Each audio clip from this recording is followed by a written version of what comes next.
5 e o capítulo 6. Hoje nós vamos falar da seguinte arma: o grito após o toque da trombeta. Essa vai ser a arma que nós vamos aprender hoje. Chofar e grito, aí como você quiser, tá bom? Identificar. Eu vou ler esse texto, é de suma importância. Depois vai demais você ficar atento aí. Eu vou usar o capítulo 5, conforme eu for citando alguns versículos, aí os irmãos vão acompanhando comigo. Tá? A grande ênfase aqui nesses domingos tem sido uma instrução de Deus para a nossa vida, como saber lidar verdadeiramente com essa questão espiritual, sabendo que Deus tem nos direcionado, nos armado poderosamente. Quem tem colocado em prática o que tem recebido tem vivido a diferença. Amém? Diz assim, Josué, capítulo 6, a partir do versículo 1. Ora, Jericó cerrou-se e estava cerrada ou fechada, por causa dos filhos de Israel. Nenhum saía e nem entrava. Então disse o Senhor a Josué: olha, tenho dado na tua mão a Jericó, e ao seu rei, e aos seus valentes e valorosos. Vós, pois, todos os homens de guerra, rodeareis a cidade, cercando a cidade uma vez, assim fareis por 6 dias.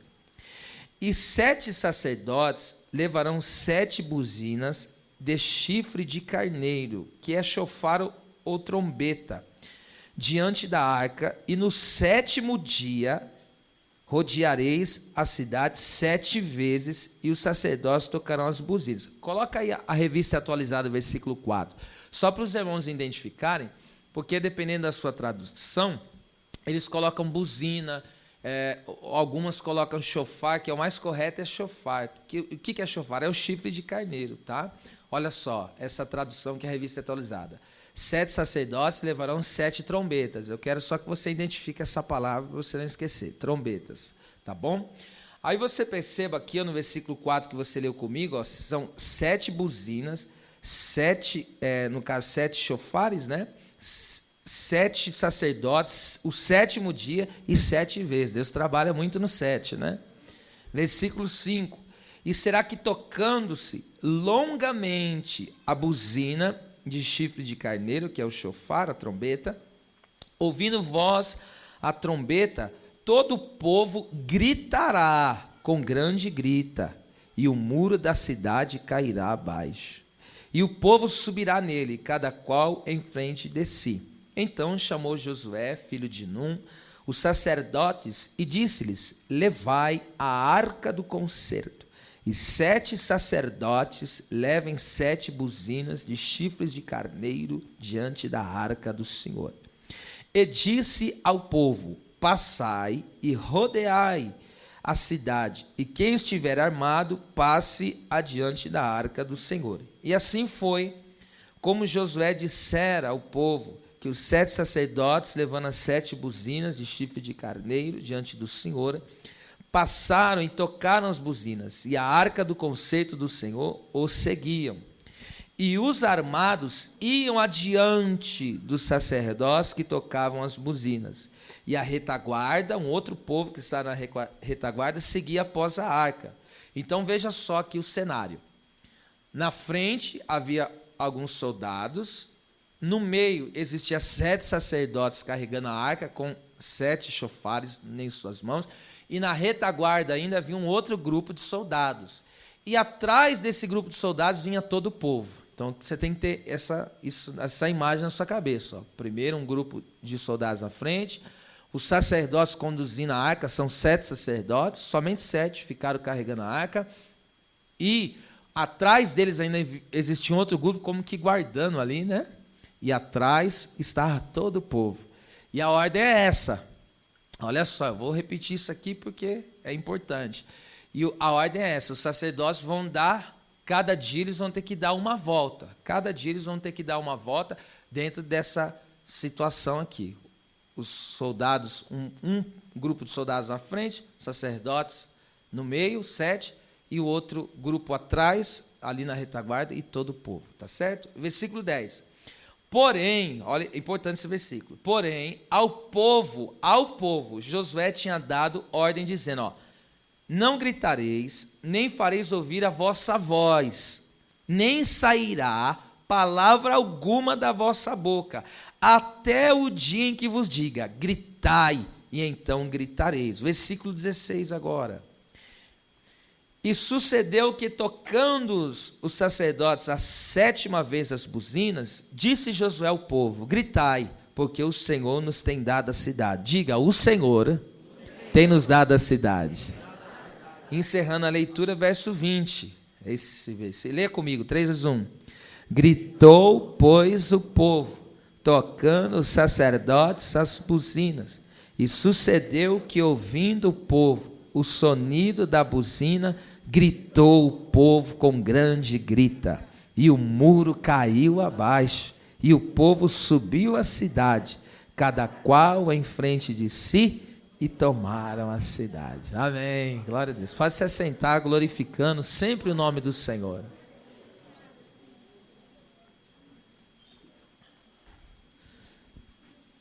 O capítulo de número 5 é determinante para a entrada e a conquista da terra de Canaã. No caso aqui é começar pela a cidade de Jericó. A cidade de Jericó, Deus tomou essa cidade como as primícias de todas as outras terras que eles iriam conquistar.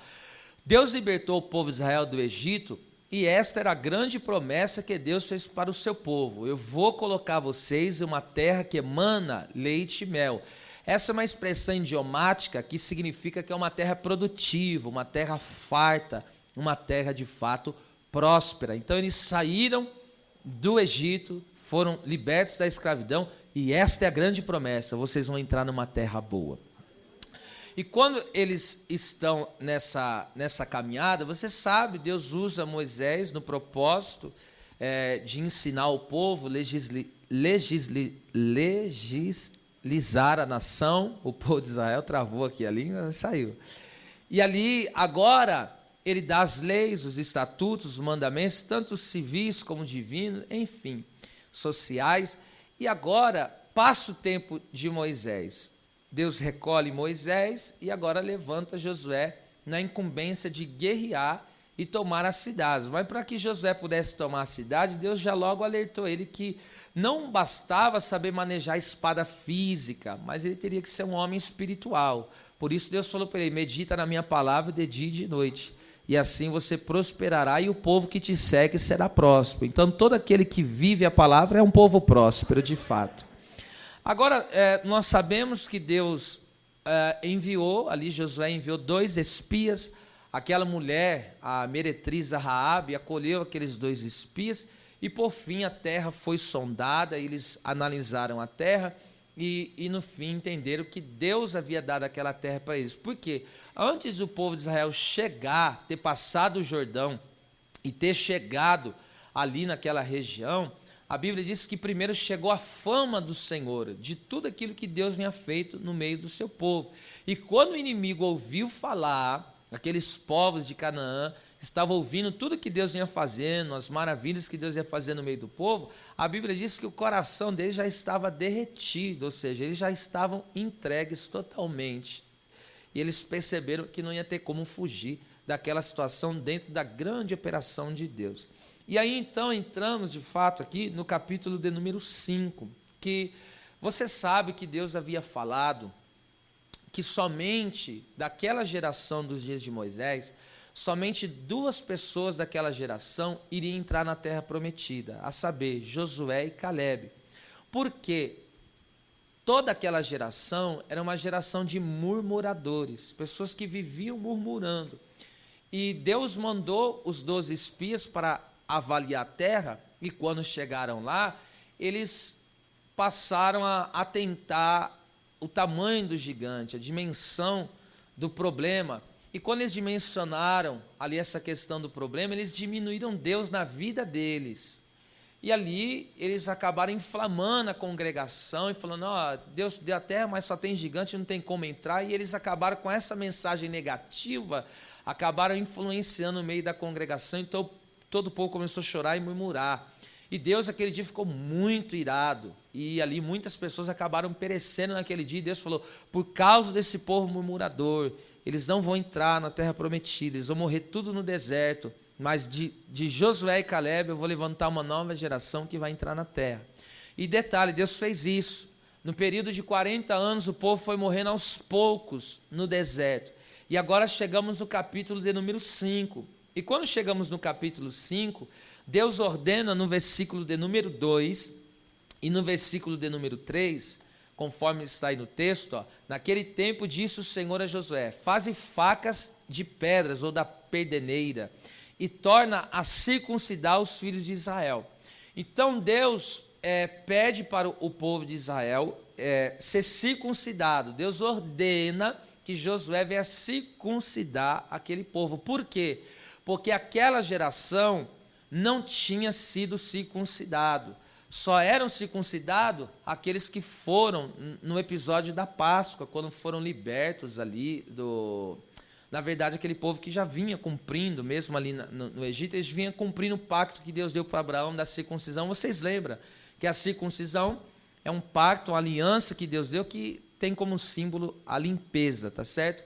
É uma pele do órgão genital que ajunta sujeira. E quando Deus manda tirar essa pele, Deus está querendo dizer, não quero em você nada que ajunte sujeira, que é sinônimo de pecado, tá certo?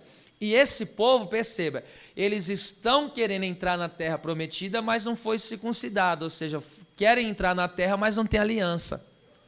Então eles querem participar da terra, eles querem provar da terra, mas não quer ter aliança com Deus. Então primeiro, Deus faz o quê? Manda esse povo entrar em aliança comigo, ou seja, só entra na terra quem tem aliança. Então, quem não tem aliança com Deus, de fato, esta pessoa, ela jamais poderá entrar na terra prometida, que para nós hoje é o céu, é a eternidade.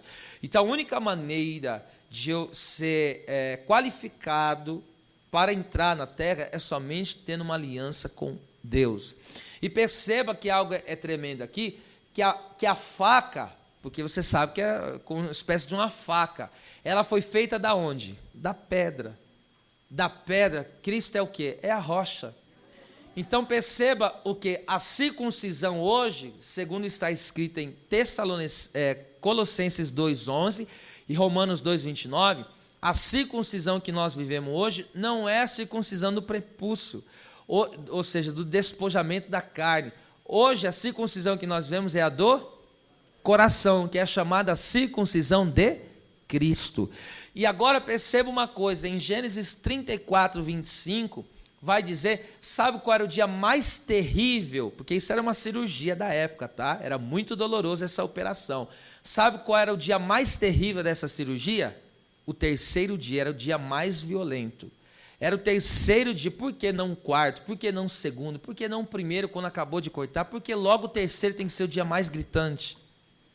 Aqui tem uma aplicação muito violenta. Porque essa circuncisão, e conforme já falei que o terceiro dia é o terceiro dia que era o mais doloroso, significa o quê? Terceiro dia fala da ressurreição de Cristo. Então o que é isso? A mensagem da cruz aplicada ao nosso coração nos faz nascer de novo. Aleluia! Só essa palavra já valeu a noite, hein? Então, entende? Então, hoje, como é que nós entramos em circuncisão? Quando é que Deus opera o nosso coração? Ele tira a sujeira do nosso coração, através da mensagem aplicada da cruz. Então, o Espírito Santo pega esse fragmento da rocha, que é a palavra de Deus, aleluia. Aí o Espírito Santo aplica em nós a mensagem da cruz, pá! E quando a espada da palavra, ela entra no nosso coração, aí Deus faz a operação. Deus vai tirando toda aquela impureza. Deus vai tirando aquele ódio. Deus vai tirando aquela ira. Deus vai tirando aquela prostituição. Deus vai arrancando. E esta operação não é vista humanamente falando, porque é uma operação de fato espiritual, e nós percebemos que essa pessoa foi circuncidada através das suas atitudes de um novo nascido. Porque a circuncisão para nós, a circuncisão de Cristo, é o novo nascimento. A pessoa recebe um novo coração. Agora perceba que coisa tremenda. No versículo de número 4, o próprio Deus aqui falou, Deus disse, pode voltar a revista e corrigida aí, viu? A revista e corrigida.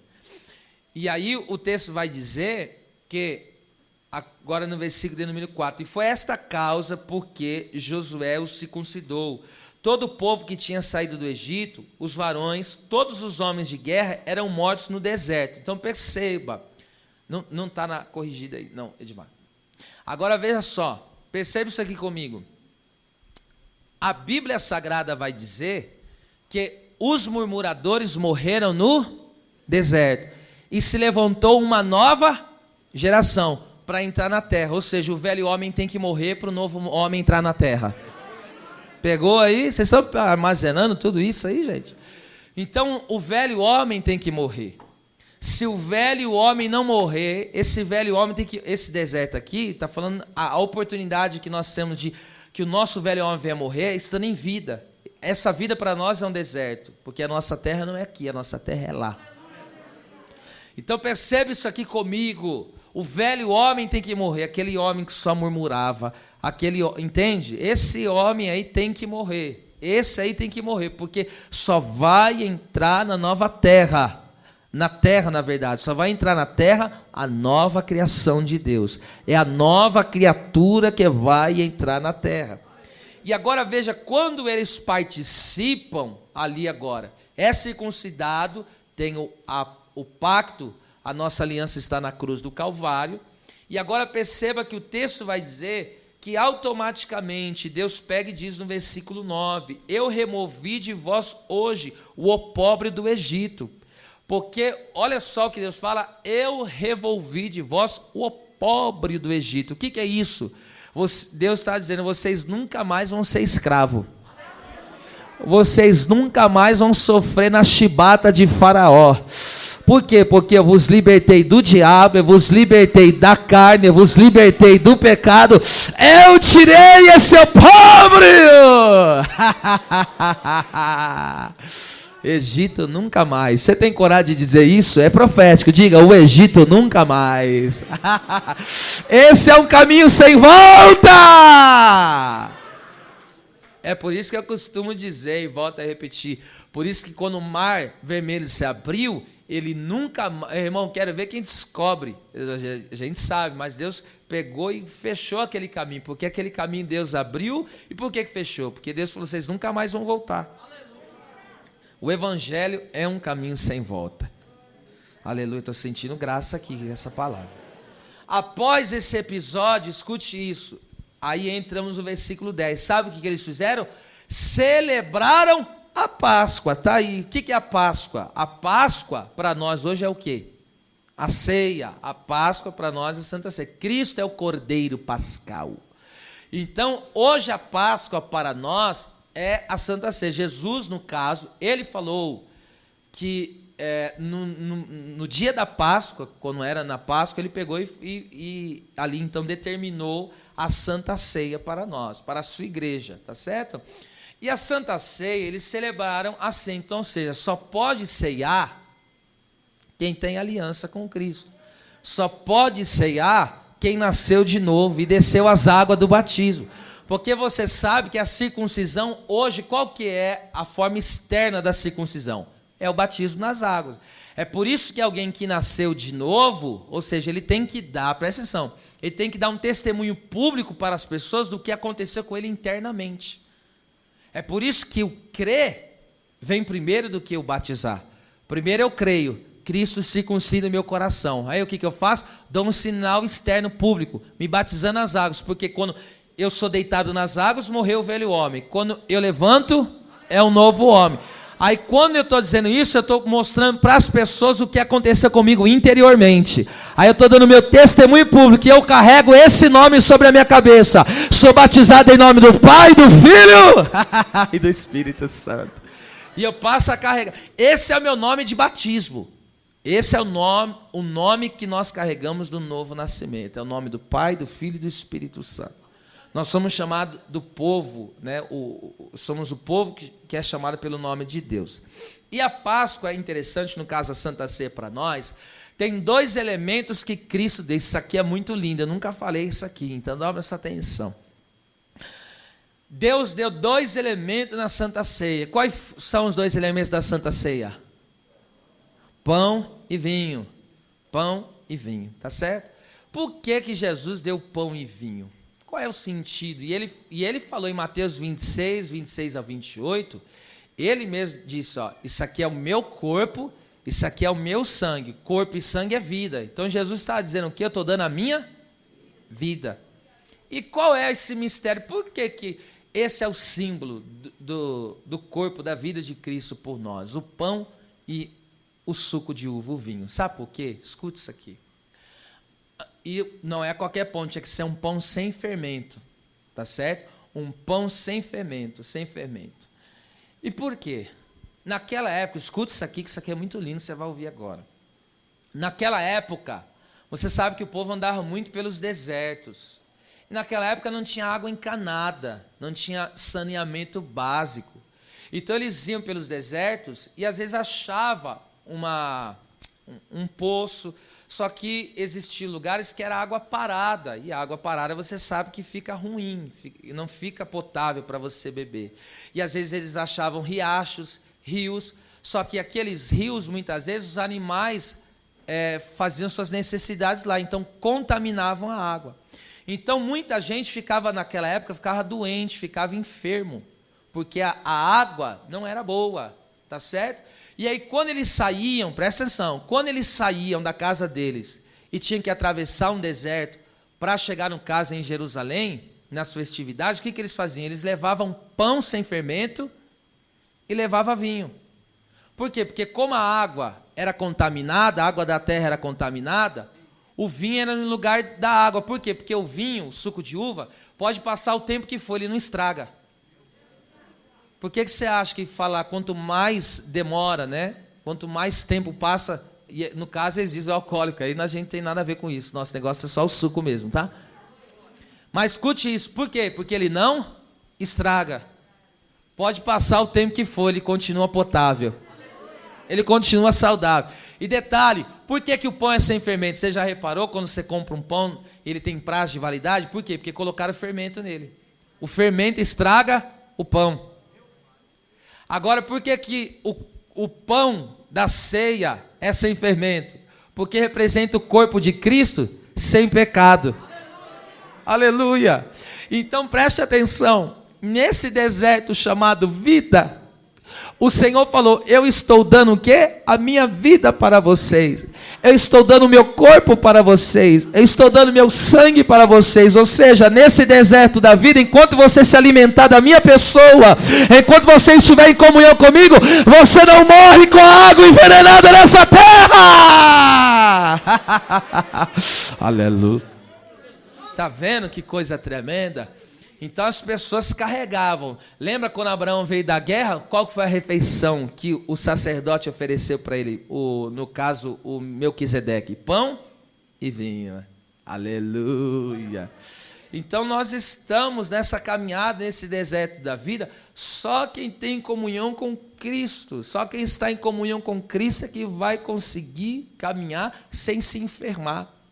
Então a pessoa não vai ficar doente, porque a água dessa vida é água contaminada, é água suja. Mas ele falou, eu dei a minha vida por vocês. Bebe do meu sangue, coma do meu corpo, ou seja, vive em comunhão comigo e você se manterá com vida. Que lindo. Agora veja, irmão, nós já vamos chegar no 6. O texto vai dizer que após isso, eles entram na terra, em uma parte da terra prometida, tá? Eles já estavam ali, porque o povo ficou para dentro da cidade, se trancaram dentro da cidade, e o povo de Israel ficou pelo lado de fora. E agora o texto vai dizer que no versículo 12, você sabe que todos os dias caía maná, sim ou não? Quem lembra disso? Todo dia caiu maná. Só que quando o povo entrou na terra, a Bíblia diz que Deus fez o quê? cessar o maná. Olha, eu vou ler esse texto aí. Cessou o maná no dia seguinte, depois que comeram do trigo da terra. Do ano antecedente, os filhos de Israel não tiveram mais maná. Porém, no mesmo ano, leia forte aí, comeram. Então, por que cessou o maná? Porque tem novidade na terra. Ah, pelo amor de Deus, hein? O óleo da alegria está jorrando aqui hoje, hein? Eu vou dizer de novo, por que que o maná é aquela gota, é aquele contado. O maná é o diário, o maná é do dia. Por que que o maná cessou? Porque chegou na terra, e quando chega na terra tem produção, quando chega na terra tem fartura. Ou seja, o maná vai cessar porque tem novidade na tua terra. A tua terra vai produzir. Às vezes, por causa da situação que a gente vive, às vezes o Senhor só está vivendo do contado, não está faltando, mas também não está sobrando. Aí você só conta com aquele maná, e Deus vai e prepara do aluguel. Aí Deus vai e prepara. Só que aí o que Deus está falando, eu vou cessar o maná, porque a tua terra vai produzir novidade. Oh meu Deus, alguém está recebendo esta palavra profética? Por que que o maná está cessando? Porque uma terra produtiva Deus está colocando você. Tua terra vai produzir. Vai produzir com fartura, não vai ser mais no conta-gota não, hein? Aleluia, meu Deus, porque parece que agora com essa inflação, o tanque de gasolina só vive naquela reservinha, né, irmão? Olha Deus falando aqui nesta noite, a tua terra vai oh meu Deus, alguém está recebendo isso aqui? A tua terra vai produzir com fartura. Me ajuda a pregar e diga pelo menos para uma pessoa, a tua terra vai produzir novidade. Diga isso para ele. Produzir novidade. Oh meu Deus, produzir novidade, em nome de Jesus. Xenicácia, derebassúria, elebará, cantara, calachai. E alguém falou, oh meu Deus, tinha alguém que mandava isso, mandava aquilo, por que parou de mandar? Deus está dizendo, eu estou te colocando numa nova fase. A fase agora é essa, entra na terra produtiva. Ah, olha isso aí, tá descendo aqui, ó. Olha isso aí, ó. Aí quando eles comeram da novidade da terra, ô irmão, tem novidade na tua terra, irmão. Você vai comer do que você não estava comendo. Você vai provar do que. Novidade é o que. Olha aí, já disse tudo, é novidade. Novidade, você vai começar a provar o que não estava provando, vai começar a viver o que não estava vivendo. Oh meu Deus! Agora veja isso aqui. Agora Josué, você sabe, ele não sabe o que fazer porque tem uma muralha. Segundo alguns estudiosos, essa muralha tinha 9 metros de altura. Pensa, 9 metros, ali tem o que essa coluna aí? Tem uns 6? Mais ou menos. Coloca mais 3 metros para cima. É alto demais. E ela tinha 6 de largura. Você sabe o que é 6 metros de largura? É quase o tamanho disso aqui, ó. É isso aqui, esse altar aqui, ó. 6 metros de largura. Ou seja, dava para carro andar em cima daquele lugar. Os estudiosos dizem que dava para um carro andar em cima da muralha. Até porque a casa da Raabe era em cima da muralha. Você vê, tinha casa, a muralha era gigantesca. Então, humanamente falando, não tem como derrubar uma muralha dessa. Ela era descomunal, tá certo? Só que aí Josué, presta atenção. Primeiro Deus trabalhou no meio do arraial. Como que Deus trabalhou para entrar na terra? Coração circuncidado. O velho homem tem que morrer. Tem que estar na comunhão, tomando santa ceia. Aleluia. Deus estava tampando as brechas no arraial. Deus estava trabalhando no coração no meio do arraial. Porque para enfrentar o inimigo não pode ter coisa no coração. Para de graça. Aí veja só.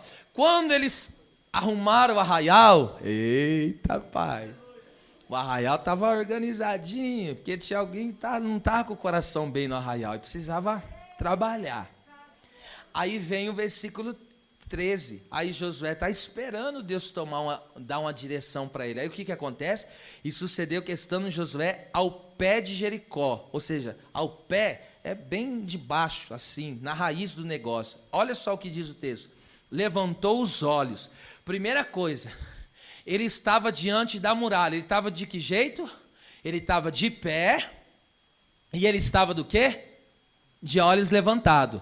A muralha fala o quê? Dificuldade. Então, diante da dificuldade, toma uma posição e não abaixa a cabeça. Ah, vocês estão economizando glória hoje, hein, gente? Eu vou falar de novo isso aqui. Diante da muralha, tome posição e não abaixa a cabeça. A muralha pode ser descomunal, mas tome posição e levante os olhos ao céu. Aí diz o texto, olha lá. Aí diz, e por que ele estava no pé? E por que ele estava no pé? Porque o pé aqui fala da raiz da situação. Então, quando ele está no pé, o que ele está querendo dizer com isso? Ele está dizendo, o meu Deus, ele não vai quebrar só um bloquinho dessa muralha. Esse problema vai ser resolvido na raiz. Alguém não entendeu? Eu vou melhorar para você pegar isso aqui. Presta atenção, quando você remedia, por isso que já diz remédio, né? Quando você remedia, presta atenção, a pessoa está com febre. Só que a febre não é doença, é a manifestação de um problema que está interno. Aí a pessoa está com infecção, aí ela vai e toma um remédio, para remedia, toma lá, eu não sei do nome aí, vamos lá, é de pirona, né? Tomou de pirona lá, e aí passou a febre, mas a doença saiu? Então não resolveu não resolveu no pé. Não resolveu na raiz. Ou seja, aquele problema vai ficar indo. Mas Josué... aleluia. Alguém me ajudou aqui, né, gente? Então o que ele está querendo dizer? Esse negócio não vai ficar vindo e voltando, não. Dessa vez eu vou... Opa, agora pegaram, hein? Eu vou resolver de uma vez. Porque parece que você vai ter uma vitória, mais ou menos isso, aquilo. Aí de repente o problema volta. Mas Deus está dizendo, eu te coloquei no pé. Vai resolver esse negócio no pé. E enquanto eu estou falando isso, Deus está tocando no pé de alguém aqui para dar cura, saúde aqui agora. Ai, ticanaceia! Erabaçai.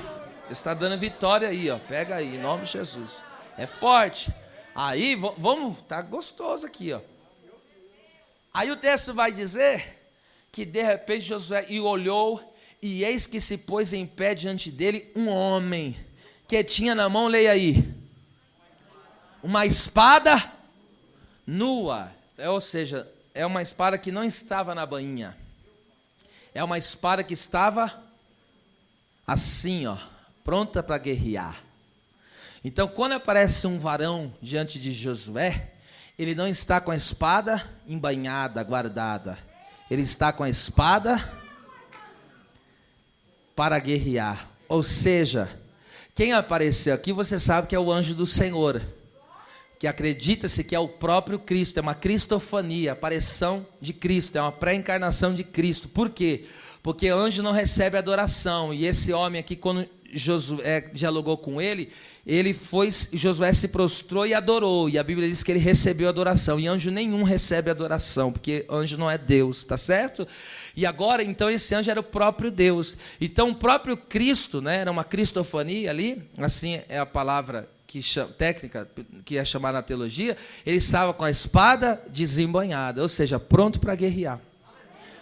Em outras palavras, Jesus está dizendo para Josué, nesta peleja, não tereis que pelejar. O Senhor pelejará por vós. A espada já está desembainhada, irmão. A espada do Senhor não está na bainha, não. Deus já desembainhou a espada, filho. Para de graça. E aí, conforme... Agora aqui vem uma questão muito forte, é violenta essa. E aí o texto vai dizer que Josué pegou, ele não identificou, porque você não vê como um anjo de asa, não, ele vem em forma humana. E ali o texto vai dizer que Josué olhou assim e falou, tu é a nosso favor, está contra nós. Josué já sacou da espada também. Aí ele falou, não, mas agora venho como capitão do exército do Senhor. E tem uma coisa, tira esse sapatinho do teu pé, porque a terra que você está pisando aqui agora Essa terra é uma terra santa. E aqui eu quero que você dobre atenção, porque senão você não vai pegar. Isso aqui é uma profundidade, tá certo? O que eu vou falar. Por que no versículo 15 ele diz: descalço os teus sapatos? Escute, tanto em Gênesis 38, como em Deuteronômio, capítulo 25, do versículo 5 em diante, mas eu quero frisar o Deuteronômio 25, 9 e 10. É esses versículos que eu quero frisar. Presta atenção. Lá em Israel, Deus determinou o quê? Que cada tribo, presta atenção, cada tribo receberia uma parte da terra. E a tribo que recebesse, ou seja, aquela família tribal que recebesse aquela terra, ia ser demarcado. É por isso que a Bíblia diz: não remova os marcos antigos. Tem gente que interpreta esse versículo errado. Não remover os marcos antigos, ou seja, a pessoa não pode tomar a minha propriedade. A minha propriedade estava marcada. E era marca por isso, porque o que é remover o marco antigo? Porque tinha pessoa que roubava a terra. Aí ele removia aquela marca e ali tomava a terra dos outros. Por isso que fala: não remova os marcos antigos. Esse é o contexto. Aí cada um aplica do jeito que entende aí. Mas esse é o contexto. Agora veja isso aqui. Perceba, naquela época, Deus ordenou. Isso era uma lei, Deus ordenou. Então, cada tribo vai receber tal região. Então, uma tribo, a tribo de Dan, a tribo de Simeão, Rúben, Judá, e assim vai. Das 12 tribos, cada um ia receber a sua porção, a sua herança. E o que acontece? Ele tinha que viver na região dele, tá certo? Ele tinha que viver na região dele e tinha que casar entre as pessoas da tribo dele. Às vezes tinha casos excepcionais, mas em forma geral, em linhas gerais, era isso que acontecia. Por quê? Porque se uma pessoa viesse casar com outra de outra tribo, ia se misturar as heranças, entende? Aí um ia ficar com uma parte maior, outro ia ficar com uma parte menor, um ia ficar com mais, outro ia ficar com menos, e ia dar confusão. Então Deus setorizou isso para que todo mundo tivesse herança em Israel. E aí o que acontece? Existe uma forma de você perpetuar o seu nome em Israel. E qual é a forma? A sua descendência. Por isso que você vê na Bíblia eles colocando fulano gerou Beltrano, e as pessoas perguntam: mas por que tem isso na Bíblia? Porque isso é muito importante para o povo de Israel. Porque a forma de você perpetuar o seu nome no meio de Israel é ter no seu nome escrito lá. Então você tem que ter o nome escrito para perpetuar. Tá certo? E aí detalhe, só que a pessoa ia e casava, presta atenção, dobra atenção agora, ela ia e casava, só que aquele homem morria. E o que aconteceu? Ele morria e não deixou filho. Como ele morreu e não deixou filho, ou seja, se ele não deixou filho, não deixou descendência. Quando a esposa dele morrer, o que vai acontecer? O nome dele vai ser apagado de Israel. E alguém vai vir e vai tomar a propriedade dele. Então, preste atenção. Deus deu uma lei chamada levirato. Essa lei funcionava assim, presta atenção. Aí está lá a pessoa, o falecido. A pessoa morreu e não tinha filhos. Aí o irmão dele tinha que assumir aquela mulher como sua esposa e ter relação com ela e ter o filho. Esse primeiro filho não seria desse homem que está tendo relação. Esse filho seria em nome de quem?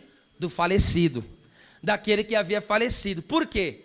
Porque aí aquela pessoa ia ter um nome em Israel. Ela ia permanecer tendo um nome e ia ter a propriedade. Porque se isso não acontecesse, ele perdia o nome e perdia a terra.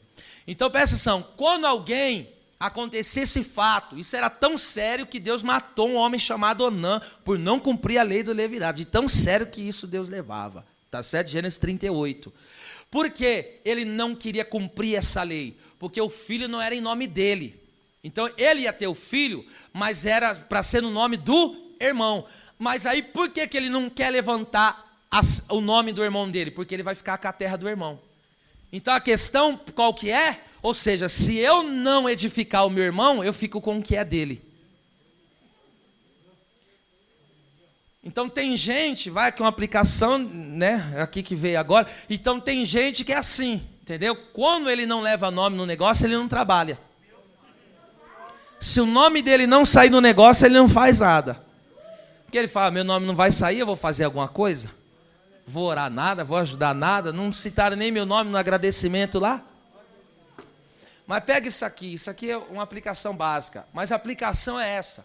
Aí chegava, vamos lá, aí o homem pegava e dizia, não quero te assumir como minha esposa, não vou levantar a semente do meu irmão, o nome dele vai ser apagado em Israel, tu vai perder tua terra. Isso aconteceu lá com Boaz, eu não quero entrar nisso, tá certo? Boaz e Ruth, uma coisa semelhante. Aí o que a mulher fazia? Ela chamava ele na porta da cidade, que era onde se julgava as causas, e chamava os juízes da cidade e chamava o cunhado dela, e dizia, olha, ele não quer suscitar semente, ele não quer dar nome, ele não quer colocar o nosso nome na história, quer que a gente perca herança. Aí sabe o que fazia? Tirava o sapato dele, ele arrancava no meio da cidade o sapato e ela ia cuspia na face dele. E ele era chamado em Israel, coloca aí 25:10, só para eles entenderem isso aí. E ele ia ser chamado, sabe do quê? A casa do descalçado. Esse era o nome que ele ia receber, 25:10 de Deuteronômio, olha lá. Deuteronômio, 25:10. E aí, então, esse homem que não quis levantar nome para o irmão dele, ou seja, não quis resgatar o irmão dele, olha lá, e o seu nome se chamará em Israel, a casa do descalçado. E agora, qual que é a aplicação de tudo isso? Eu tive que dar todo esse arrodeio para te aplicar essa mensagem linda e maravilhosa. O que é isso? Ei, o primeiro Adão pecou e não deixou nenhum filho salvo. Entende? O primeiro Adão falhou e agora ele não consegue levantar uma descendência de salvos. E aí o que acontece? Agora vem o segundo Adão, que no caso é Cristo, o nosso Senhor. Por que ele diz para Josué, tira o sapato dos teus pés? Sabe por quê? Porque Jesus está dizendo para Josué, você não consegue levantar uma semente de pessoas salvas, mas eu vou tomar o teu lugar. Então Cristo calçou, porque calçar o sapato era assim que se marcava a terra, se marcava a propriedade. Ó. Ele andava na terra assim e marcava. Ele andava e ia marcando a parte que era dele. Então o que Cristo fez? Ou seja, quando Jesus falou para eles, tira a sandália dos teus pés, o sapato dos teus pés, ele está dizendo, eu agora vou assumir a posição humana. Para quê? Para levantar uma semente, para que ele não perca o nome dele escrito no livro da vida e venha ter herança eterna do reino do meu Pai. Por quê? Agora em Cristo nós somos herdeiros de Deus e co-herdeiros com Cristo Jesus. O nosso nome está escrito no livro da vida e temos herança em Deus. Isso é forte. Então Cristo fez isso, Josué não podia, por isso que é a mesma causa de Moisés. Por que o Senhor falou, tira a sandália dos teus pés? Moisés não podia resgatar Israel sozinho, Deus que teve que assumir a posição, por isso que ele falou, eu desci para livrar o meu povo. Essa é a aplicação espiritual desse texto. Então Cristo tomou a nossa posição, e agora veja, agora olha o que Deus fez conosco. Tem muita gente por aí que está sem nome, no registro do livro da vida. Tem muita gente que não tem herança em Deus. E aí o que Jesus fez? Agora a minha igreja, que me representa na terra, não vai andar descalça. Efésios 6,15. Calçado os pés com a sandália do evangelho e da preparação da paz. Ou seja, nós temos autoridade do evangelho de Deus para resgatar, para levantar uma semente de salvos. Então nós temos que assumir essa posição. Então quando você não se prontifica a evangelizar, você está sendo um descalçado. Então nós temos que assumir a posição, agora como representante de Cristo na terra.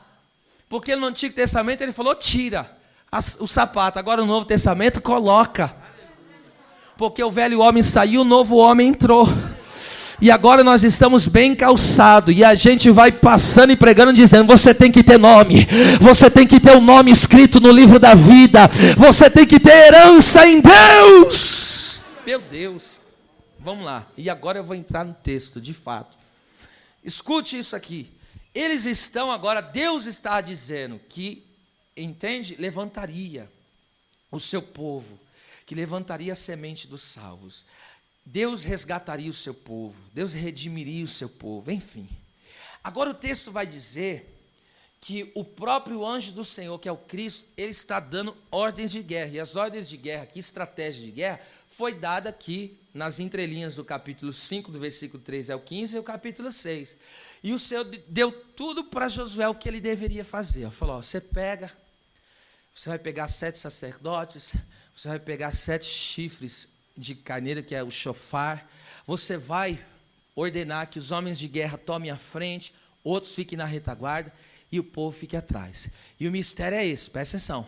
Vocês vão dar quantas voltas? 7 voltas, mas vai ser assim. Cada dia vocês vão dar uma volta. E de que jeito que Deus mandou o povo dar volta? De que jeito? Silêncio. Então Deus falou, vocês dão volta de que jeito? Esse é o grande mistério para a nossa vida. É esperar com paciência no Senhor. Ninguém gosta de esperar. Você já reparou? Vai na fila da padaria, não quer esperar. Vai na fila do banco, não quer esperar. Vai na fila do mercado, ninguém gosta de esperar. Mas só que a Bíblia diz, em Hebreus capítulo 10, versículo 36, depois de haveres feito a vontade de Deus, é necessário que tenhais paciência para poder alcançar a promessa. Porque um pouquinho só de tempo, o que há de vir, virá e não tardará. E agora escute, olha como que Deus trabalha. Eles dão a primeira volta em silêncio, só os sacerdotes tocavam o shofar, só eles, ninguém falava nada. E o povo ia, dava uma volta e voltava para o arraial. Segundo dia, o inimigo olhando aquela situação, o inimigo falou, esse povo crente está doido. E eles dão a segunda volta e só tocando lá o shofar e o povo. Por quê? Porque quando eu me silencio, Deus vai falar por mim. Quando eu me silencio, é Deus que fala por mim. É Deus que vai tomar as minhas dores. A única coisa que eu faço, está na tua mão. Agora a casa é tua, Pai. Então, entendeu? Agora, se você quiser tomar a frente, aí faz do teu jeito mesmo.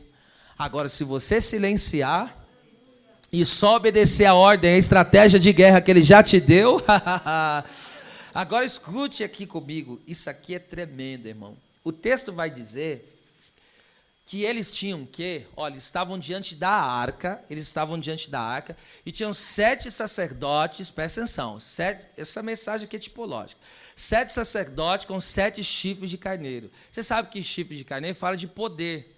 E o que esses 7 chofares aqui, no caso, que esse sacerdote representa? Sabe o que? Diante da arca. Eles estavam diante de quem?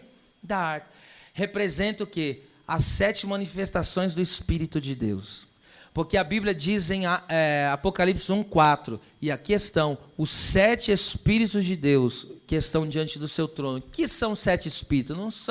Não existe 7 Espíritos Santos. É as 7 manifestações do Espírito Santo. E qual que é? Então, diante da presença do Senhor, a igreja é ministrada com o Espírito do Senhor, o espírito de sabedoria, o espírito de inteligência, o espírito de conselho, o espírito de fortaleza, o espírito de conhecimento e o espírito de temor do Senhor. O Espírito do Senhor fala da capacidade de poder. O Espírito de sabedoria, a capacidade para resolver situações, para resolver problemas, para administrar.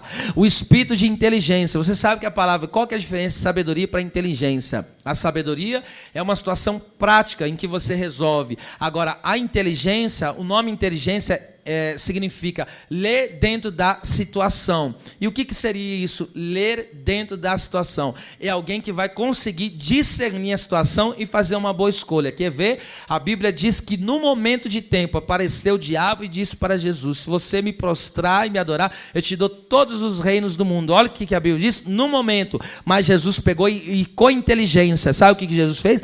Você quer me dar aquilo que é passageiro, mas eu vou ficar com o que Deus tem para mim, o que o Pai tem para mim. O que o Pai tem para mim é coisas eternas. Isso é inteligência. E aí fala conselho. O que é conselho? Andar no conselho do Senhor. Porque aquele que anda no conselho do ímpio vai se naufragar. Salmo 1. E aí o que fala ainda mais? Fortaleza, ou seja, é Deus que nos torna forte. Deus tem muito falado sobre isso. A nossa força vem do Senhor. A nossa força vem do Senhor. A nossa força vem do Senhor. A nossa força vem do Senhor. É Deus que ministra força e nos deixa forte em sua presença. Conhecimento, é Deus que nos dá, como deu para Eliseu. O inimigo armava situações e Deus dava uma palavra de conhecimento para ele vir e falava para ele das estratégias do inimigo. E temor do Senhor é tudo que eu faço, é debaixo de uma direção de Deus, priorizando sempre não a minha, mas a vontade do Senhor. Então eles estavam debaixo desta ministração, diante da arca, que era a presença de Deus em todo momento. A arca estava onde? No centro daquele povo. Por quê? Porque Cristo é a razão de tudo.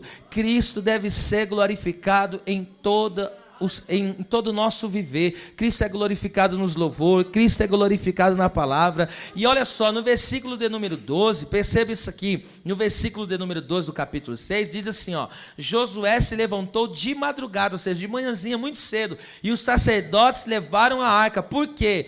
Cristo nos dá disposição diária para vencer as batalhas da vida. Vou falar de novo. Então Cristo, Ele é a razão do nosso viver, que nos dá força para levantar cada manhã e vencer as batalhas da vida. Então eles levantavam pela manhã, o que eles carregavam? Era a arca da presença do Senhor. Ou seja, Jesus falou: quer vir após mim? Tome a sua cruz a cada dia.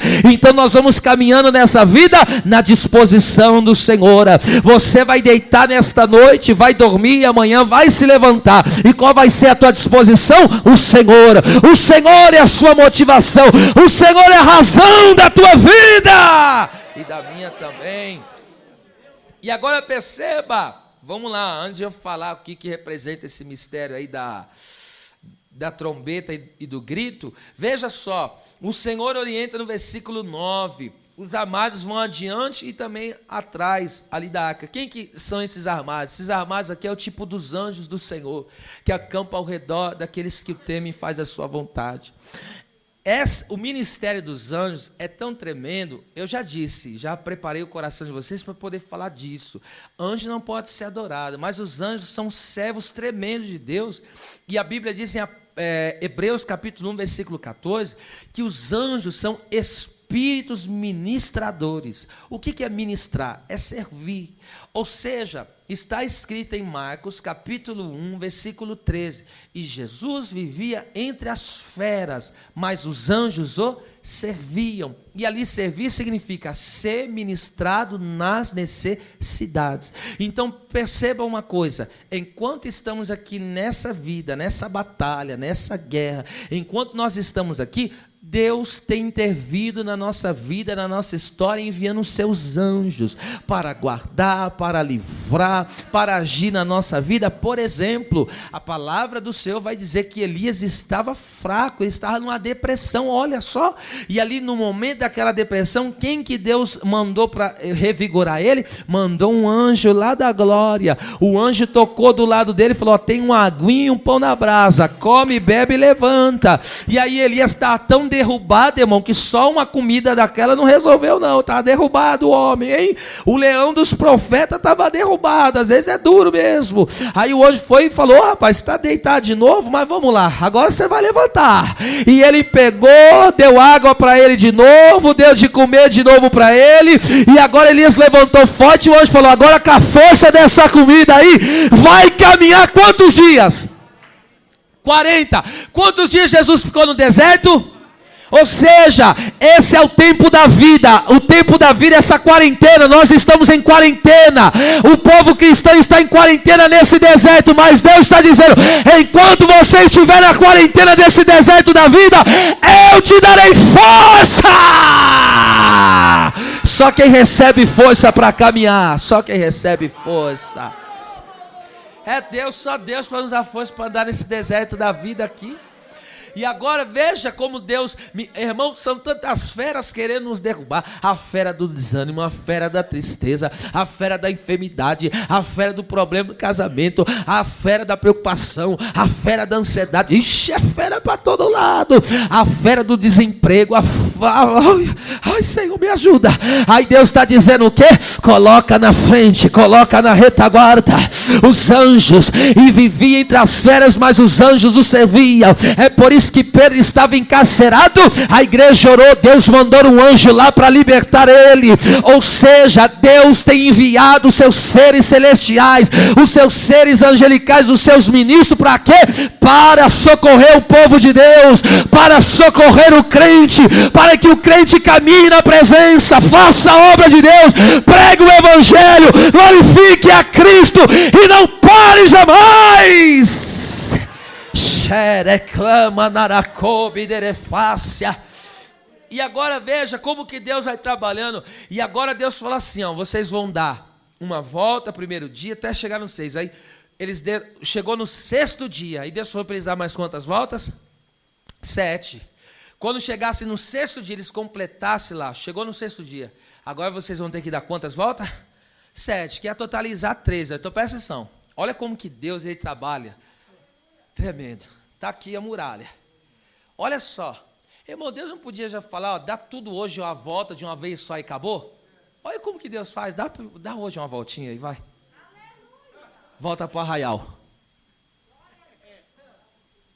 Está em guerra. Chega o 2º dia.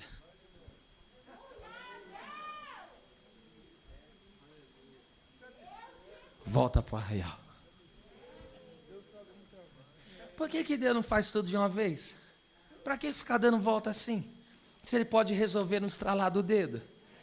É só você entender porque que em Gênesis capítulo 1 tem um relato da criação. Ele fez em quantos dias? Sabe por quê? Porque Deus não é bruxo que tem varinha de condão, sei lá o que aí, e pega e resolve. Deus não é gênio da lâmpada que você esfrega a lâmpada, faz 3 pedidos para mim e eu resolvo tua vida. Deus não trabalha assim. O nosso Deus é um construtor que Ele trabalha dia após dia. Manassi terebacaia. Por que Deus falou, ó, você dá 6 voltas e no último dia você dá 7. 6 é número do homem. O homem foi feito no 6º dia. E o 7 foi o dia que Deus descansou. Ou seja, Deus trabalha no homem e leva ele para o descanso. Opa, alguém pegou isso aí. Eu vou falar de novo.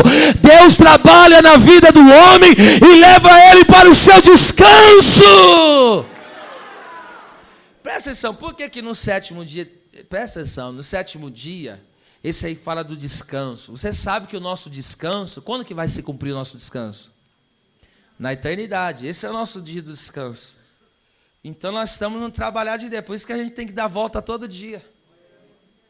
Ainda não entramos no descanso nosso, não. Se alguém está esperando receber descanso aqui na terra, eu digo de forma geral, Deus nos dá tempo de refrigério. Isso é normal. Que também não aguenta ficar toda a vida, dia e noite só. Tem hora que Deus faz o quê? Eu vou te levar para as águas tranquilas. Vou refrigerar a tua alma. Aleluia. Olha aí, ó. Que lindo, hein? Mas Ele vai trabalhando.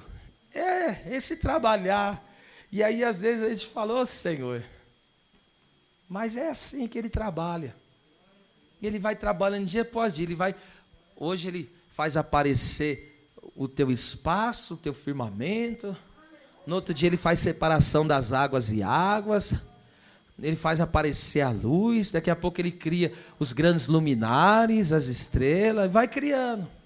E a hora que você vai ver, porque o dia do justo é assim, vai brilhando, brilhando. É como a aurora, vai brilhando, mas daqui a pouco vai ser dia perfeito. Vai chegar o dia perfeito.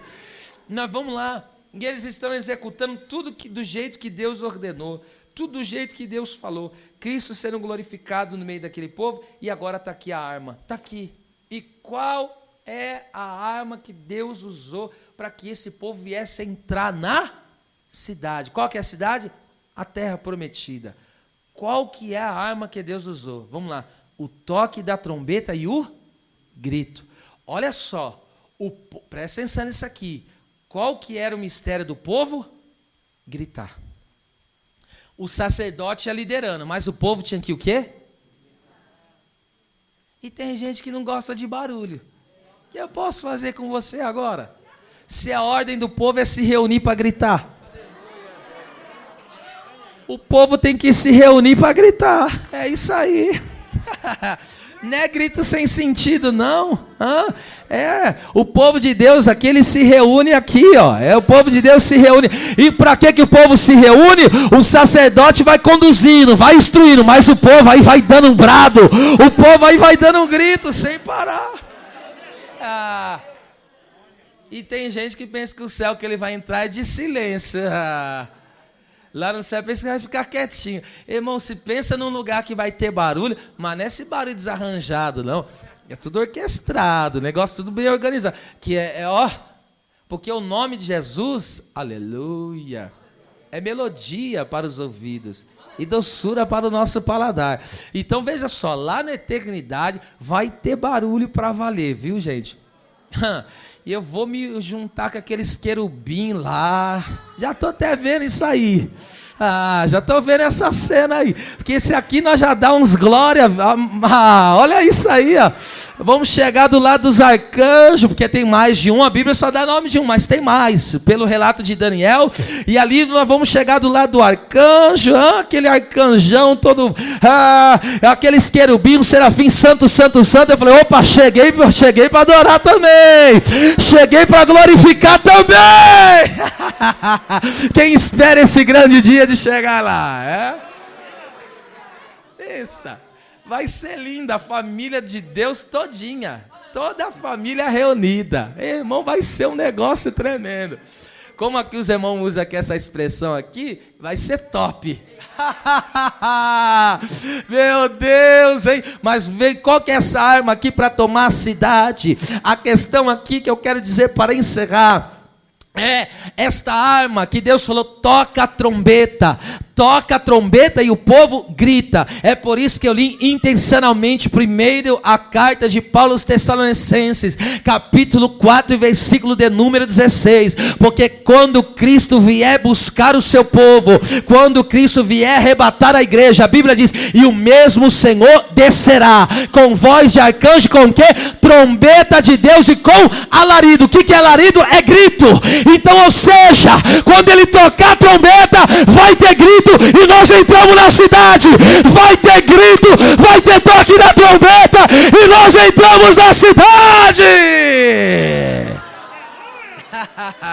Tá vendo só? E qual que é esse mistério? Então, qual que é essa arma aqui? É a igreja que está na expectativa da vinda do Senhor para arrebatar o seu povo.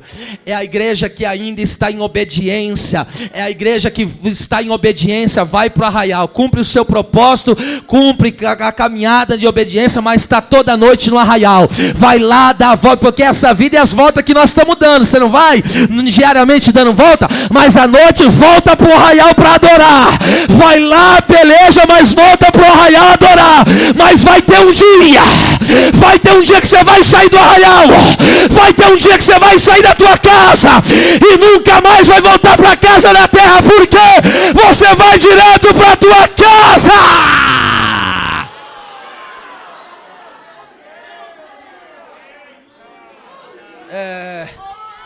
Esse dia vai chegar, hein? E eu estou crendo nisso muito. Então tá aí, esse é o ambiente, isso aqui é o tipo do arrebatamento da igreja, tá certo? Quem que está fazendo todo esse trabalho? O capitão do exército do Senhor, que é Cristo. Ele que deu toda a estratégia, tá certo? Isso aqui é o tipo do arrebatamento da igreja do Senhor, porque vai ser assim que nós vamos entrar na cidade. Agora vamos lá, aplicar uma palavra agora para o teu dia a dia aqui, já que eu tratei da parte principal, aleluia. Então, seja, eles rodaram, e quando chegou no último dia, irmão, e o sacerdote pegaram e suaram aqui. Vê se acha um toque desse aí, que é bonito demais, chofar, vê se acha aí demais. E eles pegaram, tocaram o chofar, e o texto diz que aquele dia não foi o toque igual aos outros, porque no outro dia foi um toque normal. Agora, o dia do grito, porque ele falou, vocês vão andando, hein? Vai na paciência aí, ó. Mas quando chegar no último dia, na 7ª volta, o sacerdote vai esticar o sonido da... Ah, meu Deus do céu. Solta isso aí, aumenta isso aí, ó, Edmar. Eita. Kemerefa supera sai o calabaraçai. Aleluia, eles foram esticando esse som aí. E agora entra comigo na história. Estava todo aquele povo, estava lá os homens de guerra armados, estava o sacerdote e todo o povo na retaguarda só esperando. E ele estava esticando o sonido, esticando o sonido. De repente o povo chegou e falou: agora é a nossa hora, agora é a nossa vez. E o povo chegou e...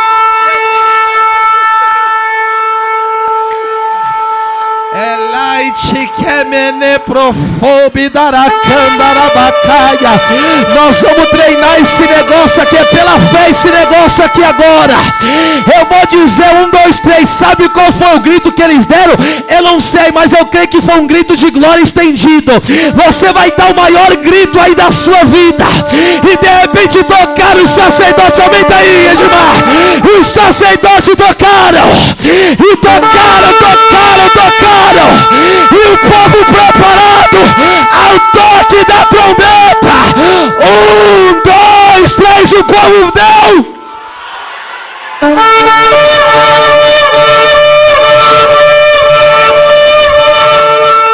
Para cantar que mene profaça, ela cantará baixando e candarábia. A muralha começou a descer. A muralha começou a descer. Aí sabe qual foi a ordem? Entra na cidade. Entra na cidade.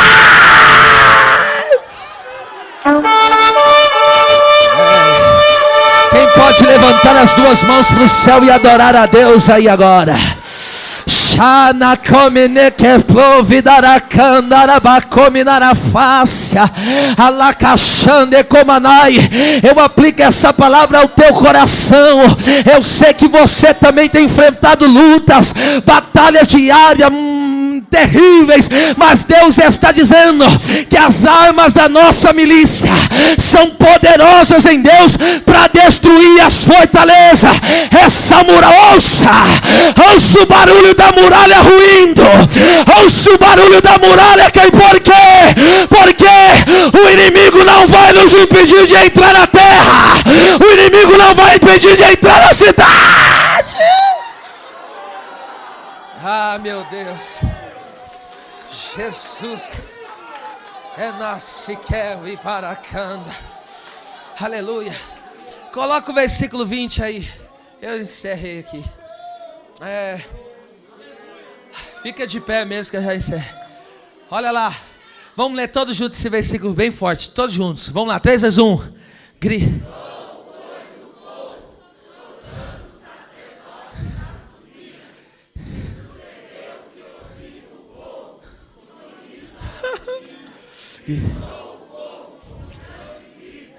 E o subiu.